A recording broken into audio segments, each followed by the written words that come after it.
Hi hi అందరు ఎలా ఉన్నారు? మీరు అడిగిన మోతీచూర్ లడ్డుతో వచ్చేసాను. నాకు తెలిసి ఇది చాలా మంది ఫేవరెట్. పర్ఫెక్ట్ వే, పర్ఫెక్ట్ మెజర్మెంట్స్ తో చూపించబోతున్నాను. ఇది అందరూ అనుకునేటట్టు కష్టమేమీ కాదు. నార్మల్ లడ్డు కంటే ఈజీ. ఎందుకంటే దీంట్లో పాకం పట్టుకునే పని లేదు అండ్ వేడివేడిగా లడ్డూలు చుట్టాల్సిన అవసరం కూడా లేదు. ఈ రెసిపీలో ఎక్కడెక్కడ ఫెయిల్ అవ్వచ్చో కూడా మాట్లాడుకుందాం. మరి ఇంకా లేట్ చేయకుండా రెసిపీలోకి వెళ్ళిపోదామా? ఫస్ట్ స్టార్ట్ చేసే ముందు కావలసినవన్నీ రెడీగా పెట్టుకుందాం. బూందీ దుయ్యడానికి ఇలాంటి గరిట మాత్రమే తీసుకోవాలి. ఇది 0.5 mm. దీంతో మాత్రమే మోతీ లడ్డుకి కావలసిన సన్నటి బూందీ వస్తుంది. ఇది అన్ని చోట్ల అవైలబుల్ గా ఉండదు. నేనైతే ఇది హైదరాబాద్ లో బేగం బజార్ నుంచి తెప్పించుకున్నాను. ఆన్లైన్ లో కూడా అవైలబుల్ గా ఉన్నాయి, కానీ అవి కొంచెం కాస్ట్లీ బట్ క్వాలిటీ బాగుంటాయి. సో ఇది కంపల్సరీగా కావాలి. ఇంకా బూందీని తుయ్యడానికి టీ గరాటా కానీ ఇలాంటి గరాటా కానీ దగ్గర పెట్టుకోవాలి.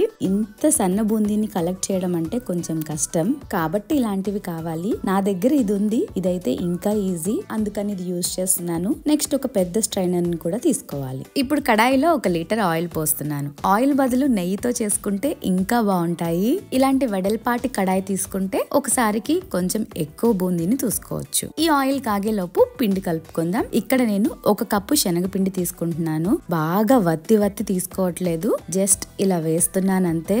దీన్ని ఇప్పుడు జల్లించుకోవాలి. నెక్స్ట్ డైరెక్ట్ గా కొంచెం వాటర్ ని పోసుకుంటూ కలుపుకోవాలి.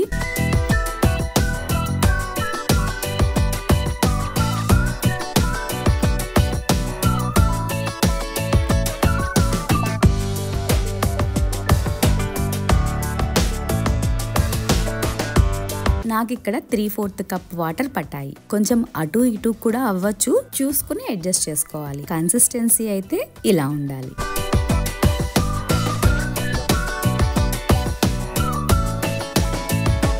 ఇప్పుడు ఈ బ్యాటర్ ని ఒక గ్లాస్ లోకి పోసుకుంటున్నాను. ఒక్కదాన్నే చేసుకోవాలి కాబట్టి ఈజీగా ఉంటుందని ఒక చేత్తో పిండిని వేసుకుంటూ ఇంకొక చేత్తో కొట్టచ్చు అని ఇలా గ్లాస్ లోకి తీసుకున్నాను. నెక్స్ట్ కొంచెం హైట్ అరేంజ్ చేసుకోవాలి. అపార్ట్మెంట్స్ లో ఉన్న వాళ్ళైతే కింద వాళ్ళకి పక్కన వాళ్ళకి ఇబ్బంది కాకుండా కింద ఒక క్లాత్ ని పెట్టి దాని మీద డబ్బాని పెట్టి ఆ పైన మళ్ళా ఇంకో క్లాత్ వేసాను. సో ఇప్పుడు ఎక్కువ సౌండ్ రాదు మనం కొడుతున్నప్పుడు. ఇక్కడ నేను తీసుకున్న డబ్బా కొంచెం ఎక్కువ హైటే ఉంది. యాక్చువల్లీ అంత హైట్ అవసరం లేదు, కొంచెం హైట్ తగ్గించి తీసుకోవచ్చు. ఆయిల్ కాగాక ఫ్లేమ్ ని మీడియం లో పెట్టి బూందీని చూసుకోవాలి. ఆయిల్ కూడా మరీ ఓవర్ హాట్ గా ఉండకూడదు, ఎందుకంటే ఇవి చాలా సన్న బూందీ కదా, వేసిన వెంటనే మాడిపోతాయి. ఇక్కడ నేను ఒక చేత్తో పిండిని పోసుకుంటూ ఇంకొక చేత్తో గట్టిగా కొడుతున్నాను. ఇదేం కష్టం కాదు, ఈజీనే. బట్ నేను ఒక్కదాన్ని షూట్ చేసుకుంటూ చేయడం కదా, అందుకని పిండి అక్కడక్కడ కొంచెం బయటపడింది, లేకపోతే అది కూడా పడదు. Now see the magic. చూసారా ఎంత పూసగా ఉందో బూందీ.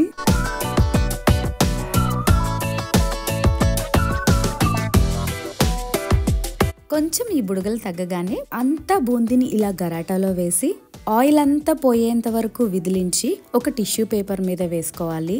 నెయ్యితో చేసుకుంటే ఏం ప్రాబ్లం ఉండదు, బట్ ఆయిల్ కాబట్టి మొత్తం అంతా విదిలించుకోవాలి. ఫస్ట్ వాయిలో నాకు ఒక గ్లాస్ పిండి అంతా పట్టింది, బట్ సెకండ్ థర్డ్ నుంచి అంత క్వాంటిటీ పట్టకపోవచ్చు. నేను నెక్స్ట్ వాయిలో 1/2 గ్లాస్ బ్యాటర్ నే పోసాను. ఎంత పడుతుంది అని చూసుకుని మనం పోసుకోవాలి, లేదంటే బూందీ ఒకదాని మీద ఒకటి పడి అతుక్కుపోతాయి. ఒక వాయ మాడిపోయినా లడ్డు కలర్ చేంజ్ అవుతుంది, అలాగే స్మెల్ కూడా చేంజ్ అయిపోతుంది. సో మాడిపోకుండా బూందీని తీసేసుకోవాలి. ఒక వాయ అయిపోయిన తర్వాత గరాటాని ఇలా తిప్పి పెట్టుకోవాలి. సో అంతా చూసుకుంటే ఇంత బూందీ అయింది. నాకైతే మొత్తం 5 వాయలు పట్టాయి. సో మనకు బూందీ ఇలా ఉండాలన్నమాట. ఈ బూందీ చేసుకోవడమే కొంచెం కష్టం, నెక్స్ట్ ప్రాసెస్ ఏమీ అంత కష్టం కాదు. ఒక కడాయిలో 3/4 కప్ షుగర్, 1/2 కప్ వాటర్, కొంచెం ఆరెంజ్ రెడ్ ఫుడ్ కలర్ వేసుకోవాలి. ఇది ఆప్షనల్. ఇప్పుడు దీంట్లోకి జనరల్ గా బయట స్వీట్ షాప్స్ లో అయితే లిక్విడ్ గ్లూకోజ్ ని వేస్తారు. ఇది వేయటం వల్ల ఎన్ని రోజులైనా లడ్డు గట్టి పడకుండా షైనింగ్ గా ఉంటుంది. ఇది బయట మార్కెట్ లో దొరుకుతుంది, బట్ మనం దీన్ని ఇంట్లో కూడా చేసుకోవచ్చు. అండ్ ఇంకో విషయం ఏమిటంటే ఇది వేయకపోయినా పర్వాలేదు. నేను కూడా జనరల్ గా వేయను, బట్ పర్ఫెక్ట్ గా చూపించాలి అని వేస్తున్నాను. దీనికి బదులుగా నిమ్మరసం లేదా పటికను వేసుకోవాలి, తిరిగి పంచదార గడ్డ కట్టకుండా. సో లిక్విడ్ గ్లూకోజ్ ఎలా చేయాలో ఒకసారి చూసేద్దాం రండి. పావు కప్పు పంచదారలో పావు కప్పులో సగం వాటర్ పోసి లో ఫ్లేమ్ లో పంచదార కరగనివ్వాలి. పంచదార కరిగాక చిటికెడు ఉప్పు, 1 టీ స్పూన్ నిమ్మరసం వేసి లో ఫ్లేమ్ లోనే ఉంచి కలుపుకోవాలి. ఈ రకంగా తీగ పాకం వచ్చాక తీసి ఒక బౌల్లో పోసుకోవాలి. ఇది చల్లారాక ఇలా ట్రాన్స్పరెంట్ గా అవుతుంది. ఇదే లిక్విడ్ గ్లూకోజ్. ఇప్పుడు దీనిని ఒక 5 గ్రామ్స్ ఒక చిన్న స్పూన్ వేస్తున్నాను ఈ పంచదార పాకంలో. పంచదార కరిగిన వెంటనే మంటని సిమ్లో పెట్టి బూందీని వేసుకోవాలి. సో చిన్న మంటలో ఈ బూందీ అంతా షుగర్ సిరప్ ని పీల్చుకుని మెత్తబడనివ్వాలి.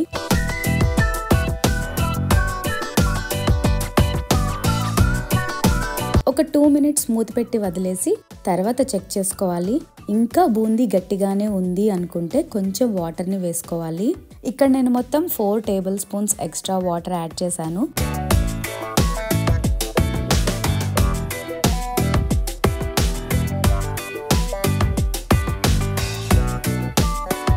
సో ఫైనల్ గా ఇలా రాగానే స్టవ్ ఆఫ్ చేసి ఒక 10 మినిట్స్ అలాగే మూత పెట్టి వదిలేసి తర్వాత ప్లేట్ లోకి వేసి చల్లారనివ్వాలి. ఈ స్టేజ్ లో కావాలంటే కొంచెం యాలకుల పొడి, ఒక స్పూన్ నెయ్యి కూడా వేసుకోవచ్చు. నేను వేయట్లేదు, ఎందుకంటే ఈ బూందీ ఎంత కాదన్నా ఆయిల్ బాగానే పీలుస్తుంది. సో అదే ఎక్కువ అని నెయ్యి వేయట్లేదు. ఇప్పుడు ఇది చల్లారాక ఉండలు చుట్టుకోవడమే. ఈ టెక్స్చర్ చూస్తుంటేనే మీకు అర్థమై ఉండొచ్చు ఎంత బాగా వచ్చాయో. చాలా అంటే చాలా బాగున్నాయి. గంటలో చేసేయొచ్చు ఈ మొత్తం ప్రిపరేషన్. నేను ఇది నేర్చుకోవాలి అన్నప్పుడు నా దగ్గర ఈ బూందీ గరాటా లేదు. అప్పుడు మేము బెంగళూరులో ఉండేవాళ్ళము. అక్కడ షాప్స్ లో ఎంత వెతికినా దొరకలేదు. ఒకరోజు సుని హైదరాబాద్ నుంచి నా దగ్గరకు వస్తుంటే తనని బేగం బజార్ వెళ్ళమని చెప్పి ఆ బజార్ అంతా తిప్పించి ఫైనల్ గా ఈ గరాటాని సాధించాను. తను ఎప్పుడైనా హైదరాబాద్ నుంచి నా దగ్గరకు వస్తుంటే నేను తనతో తెప్పించుకునేవి చూసి నేను రానే బాబు అనేది, అంటే వెర్మీ కంపోస్ట్, విత్తనాలు ఇలాంటివి తెప్పించుకునేదాన్ని. వేస్ట్ డికంపోజర్ అని ఒకటి ఉంటుంది, ప్లాంట్స్ కి ఫెర్టిలైజర్. దానికోసం అయితే తనని హైదరాబాద్ అంతా తిప్పించాను. సో ఈ గరాటాకి అంత స్టోరీ ఉందన్నమాట. సో ఇప్పుడు ఇది అమెరికా దాకా వచ్చింది. మన లడ్డూలు చేయడం కూడా అయిపోయింది. చాలా క్లియర్ గా చెప్పాను అనుకుంటున్నాను. ఇంకా ఏమైనా డౌట్స్ ఉంటే కామెంట్ చేయండి, తప్పకుండా రిప్లై చేస్తాను. మీకు నచ్చిందా ఈ వీడియో? యూస్ఫుల్ అనుకుంటే లైక్ చేయండి. ఇంకా సబ్స్క్రైబ్ చేసుకోకపోతే సబ్స్క్రైబ్ చేసుకోండి. మరొక మంచి వీడియోతో మళ్ళా కలుద్దాం.